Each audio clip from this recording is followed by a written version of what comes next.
Alright, so let's talk about the method of cylindrical shells. The method of cylindrical shells is one of the methods we use to find a volume generated when we have an area like this and we rotate it about an axis, okay? So the only important thing that you have to keep in mind when dealing with the method of cylindrical shells is the fact that your cross sections are going to be parallel to the axis of rotation. Not perpendicular like in the method of washers, but parallel. And that's not really arbitrary. You don't have to memorize it. You can remember it by sort of working it out. If the cross sections are not parallel and then you rotate them, then you wouldn't get these nice cylinders. Okay, that's the whole point. Since they're parallel and then you rotate them about this axis, you get this nice cylinder. And if you want to find the volume of the whole thing when it's rotated, all you got to do is find the surface area of one of them and then add them all up. That's all you got to do. So how do we actually do it? I like to think of it in two simple steps. Number one is finding these three things that tell us the relationship between the cross sections, so from cross section to cross section, and then finding these two things that tell us the surface area of one cross section. Okay? So the first thing I usually figure out is whether it's a dx or dy.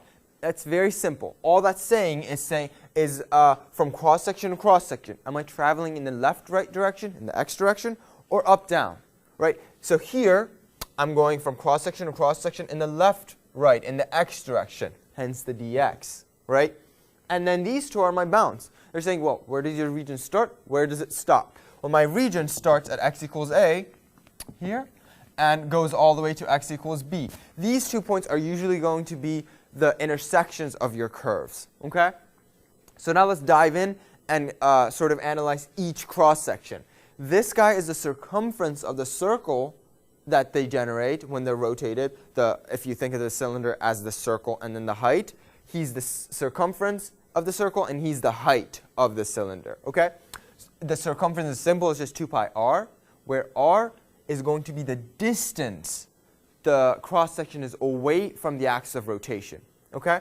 And then the height is just going to be how tall the cylinder is going to be, right? So for this cylinder, it's going to be this minus this. It's usually just going to be the difference between your two curves. Okay? So it's very simple. Let's do an example to actually make sure we understand how to do this. So here we got y equals x squared. We're rotating about the y-axis.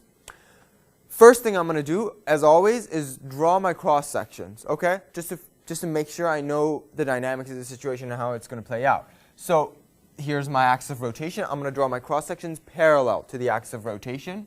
Okay. So now I'm actually ready to set up the integral. I'm going to go ahead. So I'm going to give myself some placeholders because I'm not going to deal with each cross section's characteristics just yet. I want to do these guys first because they're more holistic. Okay? So I'm going to figure out, am I going dx or dy? Am I traveling in the x direction or y direction from cross section to cross section? Well, here's one cross section, here's one cross section, I'm obviously going left, right. So I'm traveling in the x direction, and I'm going to have a dx, an integral in terms of x. So where do I start and where do I stop? Well, I start at x equals 0, obviously, if here's my region, right? And then I stop when these guys meet again.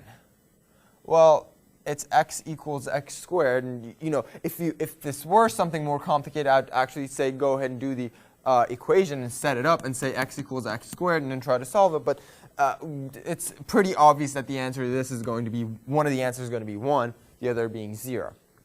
So here's my bounds. Okay. So for each cross section now we're diving into figure out these two. For each cross section, what is the circumference of the circle of the cylinders? Well, the 2 pi is just going to be 2 pi, right? That's always going to be the same. And then the r is how far away, again, the cross sections are from the axis of rotation. Now, as you can see, each cross section is just going to be x units away, where x is the x coordinate of each cross section. So in other words, it's just going to be 2 pi x, because that's just how far away each cross section is going to be. Okay? So if you can picture it, well, each cross section, if this cross section is at, I don't know, x equals 0.7, it's 0.7 units away from the axis of rotation. This is actually what we're going to expect every time we have an axis of rotation that's aligned with our x or y axis. We're going to have an incredibly simple sort of circumference expression. But if our axis of rotation isn't aligned with the x or the y axis, and we're going to do an example of that in another video, then we have an extra step. But if not, it's going to be very, very simple. So then we got to figure out our height. Again, our height is going to be, again, very simple. It's basically the difference between our bounding functions, right? Our region is bounded above by y equals x and bounded below by y equals x squared. So that's the height of each cross section. And that's basically it. All you got to do to solve the integral is just distribute the 2 pi x, and then you got a polynomial, and you can integrate it very easily. And that's the basics of it. There you have it. It's not hard at all. The procedure is going to be the same, even for more complicated scenarios. We're going to do a couple more sort of things that have a couple more subtleties than this. This is a very basic example, but that's the basics of it. There you have it.